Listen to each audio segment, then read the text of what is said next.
का जो विषय है वो है मुंथेश के ऊपर कि मुंथेश क्या होता है। देखिए, अब तक मैं आपको श्रृंखला में मुंथा के बता चुका हूँ कि मुंथा कैसे कैलकुलेशन करते हैं, हर भाव में क्या फल मुंथेश मुंथा देता है। साथ ही साथ मैंने आपको बताया था कि मुंथा जहाँ होता है उसका जो मालिक होता है उसे हम मुंथेश कहते हैं। जिस राशि में होगा उस राशि का मालिक मुंथेश होगा। अर्थात अगर मुंथा मान लीजिए आपकी कुंडली में 4 नंबर की राशि में है तो मालिक कौन होगा, मुंथेश कौन होगा, चंद्रमा होगा। इसी तरीके से आप कैलकुलेशन कर सकते हैं।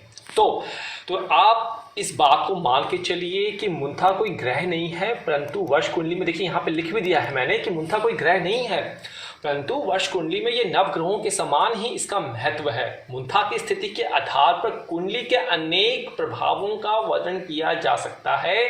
शुभ अशुभ सब कुछ मैंने आपको पिछली वीडियो में बताया है। मुंथा जिस भाव में, इस लाइन को याद रखिए, मुंथा जिस भाव में होता उस भाव का स्वामी जिसे हम मुंथेश कहते हैं। अगर मुंथेश की स्थिति अच्छी है, स्वराशि है, मित्र की राशि में है और जिस भाव में है तो उस भाव से संबंधित वह शुभ फल उस वर्ष अवश्य ही देगा। तो आज मुंथेश से संबंधित मैं बात करूंगा कि जिस घर में मुंथा होती है उस राशि के स्वामी को मुंथेश कहते हैं, जो कि आपने नोट कर लिया होगा। आज हम बात करेंगे सूर्य देव के साथ का क्या संबंध बनता है, सभी ग्रहों के बारे में बात करेंगे और मैं एक एक करके आराम से बात करूंगा ताकि आपको समझ जाए। तो वीडियो बहुत ज़्यादा कॉम्प्लिकेटेड नहीं करने की कोशिश करेंगे, सिंपल कोशिश करेंगे जैसे कि ज्योतिष का उद्देश्य है। तो देखिए, मुंथेश अगर आपकी कुंडली में सूर्य के घर में प्रेजेंट हो, सूर्य की कौन सी राशि होती है, सूर्य की होती है सिंह राशि, लियो। और सूर्य जो होता है सिंह राशि का स्वराशि होता है और 1 नंबर में जो सिंह सूर्य होता है वो उच्च का हो जाता है। और मैंने आपको बताया था कि मुंथा अगर आपकी कुंडली में जिन जिन घरों में प्रेजेंट हो, खासकर इस पूरे एक्सिस पे अगर होता है, दूसरे पे, लग्न में, 10वें में, 9वें में, आपके पंचम भाव में, 11वें भाव में, तो वो आपको अच्छे फल देता है अगर मुंथा इन घरों में प्रेजेंट होगा और इन्हीं घर के स्वामी जो होगा वो मुंथेश कहलाएगा। नोट कर लीजिए।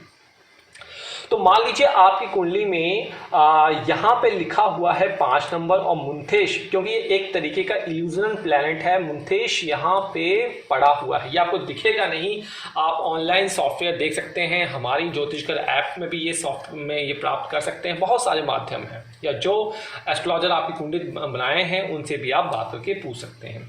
तो मुंथेश क्या हुआ, मुंथा आपने देख लिया कि मुंथा जो है आपकी कुंडली में 5 नंबर में प्रेजेंट है। कौन सी, लग्न कुंडली में। बार बार आप मत पूछिएगा, लग्न कुंडली की बात कर रहा हूं मैं कि 10म घर में, 10म भाव में प्रेजेंट है और वहां पे 5 नंबर लिखा हुआ मुंथा यहां प्रेजेंट है और उसका स्वामी कौन हुआ, सूर्य हुआ।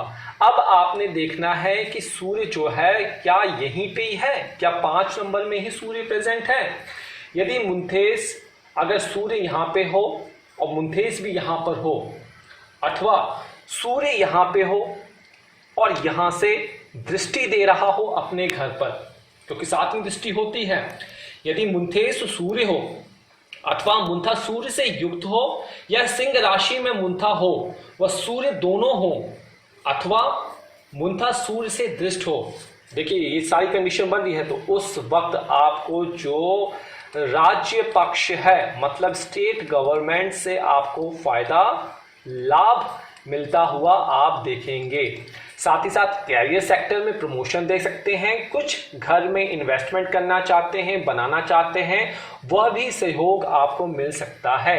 इमोर्टल प्रॉपर्टी, वाहन का भी सुख आपका यहाँ प्राप्त हो सकते हैं। तो अल्टीमेटली आपके गुणों की यहाँ पे प्राप्ति होगी आपको। साथ ही साथ आपका जॉब प्रमोशन हो सकता है या फिर आपका विदेश यात्रा के भी योग बन सकते हैं। सिंपल सा तरीका है। इसी तरीके से यह केस आपने 10म भाव में देख लिया, लग्न में बनेगा तो लग्न से संबंधित प्रभाव देगा।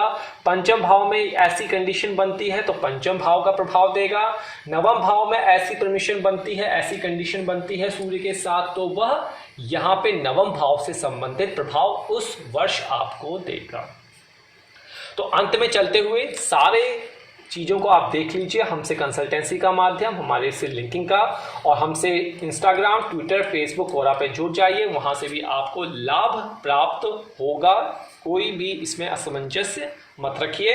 हमारी वेबसाइट से भी आप सहयोग प्राप्त कर सकते हैं, ब्लॉग स्पॉट देख सकते हैं, हमारे जो हम आपको बताते हैं हमारे ब्लॉग स्पॉट्स में लिखे गए हैं, आप वहाँ से नोट उसे बना सकते हैं। तो जाते जाते किसी भी प्रकार का ईमेल, फ़ोन नंबर मत शेयर कीजिए कमेंट बॉक्स में। हमारी तरफ से कोई भी कॉल विदाउट अपॉइंटमेंट आपको नहीं की जाएगी। और फिशिंग से आप बचिए, सब कमेंट मत कीजिए, स्पैम हो जाएंगे। और अपनी क्यू का इंतज़ार कीजिए, क्यू में जब आपका नंबर आएगा आपको रिप्लाई किया जाएगा। आप निराश होना चाहते हैं, निराश हो जाइए। आप हमको कुछ बुरा भला कहना चाहते हैं, बुरा भला कह लीजिए, क्योंकि जब नंबर आएगा तभी आपको रिप्लाई मिल पाएगा। तो आज बस इतना समापन चाहूँगा मैं। नमस्कार, जय माँ विंध्यवासिनी।